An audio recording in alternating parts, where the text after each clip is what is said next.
Pose with the bands. Pose with the pose with the pose with the bands. Pose with the pose with the pose with the bands. Pose with the pose with the pose with the bands. Pose with the pose with the pose with the bands. Pose with the bands. Selamat pagi Mbak Selin. Selamat pagi Bu Selin. Terima kasih atas waktunya. Hari ini kami akan memulai pemeriksaan fungsi pengadaan dana BP2 bagi periode Januari sampai September. Fokus kami itu menilai apakah proses pengadaan telah berjalan secara ekonomi, efisien, dan efektif dengan sesuai dengan kebutuhan dan integritas. Semua temuan kami akan kami implementasikan secara objektif untuk menjadi rekomendasi kami untuk perbaikan ke depannya. Kami siap untuk memberikan seluruh dokumen pendukung serta penjelasan yang diperlukan. Untuk tahap awal, kami akan memeriksa dokumen pengadaan dari 10 sampel diperiksa, 4 transaksi tidak memiliki SPK, dan 3 bicara acara saat terima barang mengikuti tanda tangan. Ini menjadi temuan awal Bu Selin. Bisa jelaskan mengapa dokumen tersebut tidak tersedia? Beberapa proyek memang berjalan dengan cepat untuk Selin, sehingga SPK dan surat berita acara itu kami sediakan ketika barang itu diterima. Jadi kami yakin ini adalah kelemahan dari administrasi kami. Memahami tentang uang, tapi setiap pengadaan itu butuh dokumen lengkap sebelum pembayaran. Hal ini sebagai pertanggungjawaban audit dan menghindari pembayaran ganda. Bu Fiona, personnya tolong ke ruang arsip untuk ambil dokumen PO, SPK, dan laporan harga vendor ya. Oke Bu.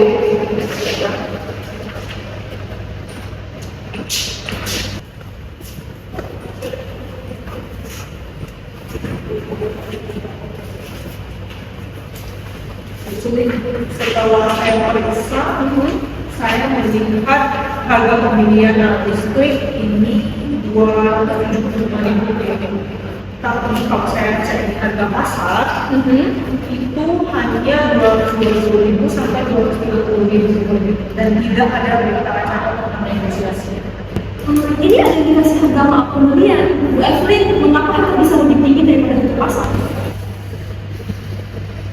Vendornya sudah lama bersama dengan kami Bu Selin, jadi kami tidak melakukan negosiasi harga lagi.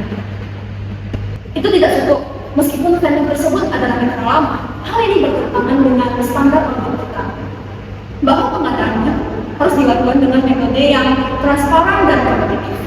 SOP perusahaan mewajibkan 3 penawaran dan bukti surat harga. Kami akan merekomendasikan verifikasi harga dan dokumentasi negosiasi secara formal. Selain itu, maka ini berdampak langsung pada efisiensi anggaran. Jika terjadi berulang, dapat menyebabkan kerugian finansial yang signifikan. Note, kita akan sertakan rekomendasi di laporan audit. Penting agar mekanisme evaluasi harga dan pengawasan vendor kuat.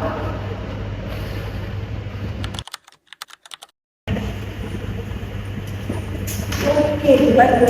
Sekarang kami akan melakukan pemeriksaan terhadap transaksi pembayaran pengadaan. Baik, Bu. Dari 10 transaksi pembayaran secara audit, 5 tidak melalui persetujuan manajer maupun direktur. Semua ditangani oleh administrasi saja.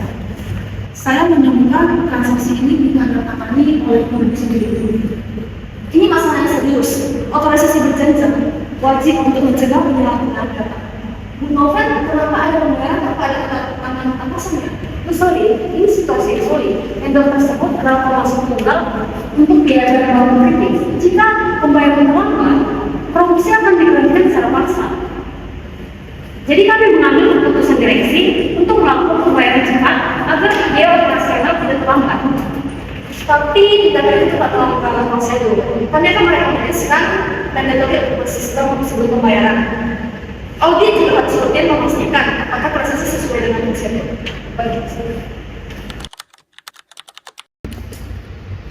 Dari laporan perbandingan anggaran KKP dengan realisasi pengadaan, terdapat 3 perbedaan dari anggaran dengan realisasi. Yang pertama adalah laptop yang dianggarkan hanya 50 juta tapi realisasinya 58 juta.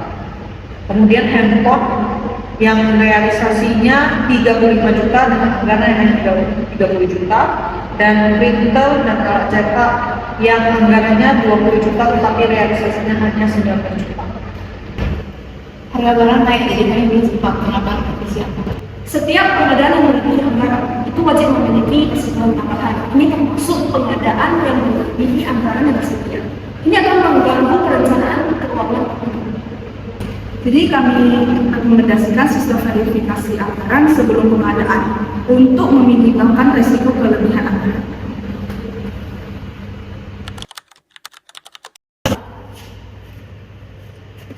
Ibu Novel, dari dokumen serah terima ini, Anda mengenai penerimaan barangnya. Soalnya saya menemukan ada 2 unit barang rusak, tapi tidak ada laporan klaim ke vendor atau non-conformance report yang dibuat sesuai prosedur. Mengapa demikian? Tapi kan ini hanya konsistensi saja. Kalau seperti ini, lampu dan laptop itu hanya konsistensi saja. Jadi kami anggap tidak perlu dilaporkan. Sekali masih bisa diperbaiki dan bisa digunakan, kami menganggap itu hanya sebagai hasil. Biasa, kesalahan ini dapat menyebabkan kerugian aset, ketidakterlambatan pencatatan. Jadi dari kami sih merekomendasikan pencatatan rutin, inspeksi barang seperti ini melakukan merek itu harus dilaporkan. Baik, lalu pengajuan klaim menjelaskan semua aspek pemeriksaan barang harus dilaporkan kepada pencatatan mereka, baik itu barang rusak atau tidak rusak. Saya akan selanjutnya saya akan melaporkan kembali untuk atas kesalahan saya minta maaf. Terima kasih. Bu Celin, ditemukan bukti transfer dari PT Jaya Terus kepada Ibu Novel 2 hari sebelum terjadinya pengumuman vendor senilai 22 juta. Bu Novel, apakah ini benar? Jelaskan sekarang. Benar Bu, tapi saya anggap itu sebagai ucapan terima kasih, tidak ada tujuan lain. Ini termasuk indikasi penerimaan suap atau gratifikasi. Vendor tersebut memang menang tender, meski harga penawaran tertinggi, ini melanggar kode etik perusahaan dan hukum yang berlaku. Saya tidak tahu tentang hal ini Bu Selin. Kami akan laporkan untuk investigasi lebih internal yang berlanjut. Rekomendasi dari kami, sanksi disiplin terhadap staf, blacklist vendor terkait, pelatihan ulang anti gratifikasi, dan deklarasi konflik keuangan.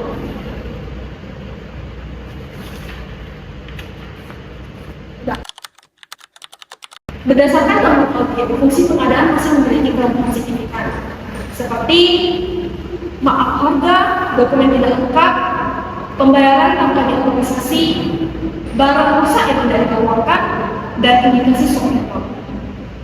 Sistem pengadaan internal harus diperbaiki dan diperkuat agar proses pengadaan barang menjadi lebih transparan dan akuntabel. Rekomendasi kami penerapan procurement, verifikasi dokumen berlapis, dan monitoring internal rutin. Terima kasih atas kerjasamanya hari ini. Harap temuan ini dapat ditindaklanjuti agar PT Tumbuh Abadi dapat bebas dari penyimpangan, berjalan secara efektif dan efisien. Sebagai langkah konkret, kami merekomendasikan agar segera dibuat checklist dokumen pengadaan yang wajib diverifikasi oleh staf sebelum melakukan pembayaran dan untuk mengatasi masalah kelengkapan administrasi.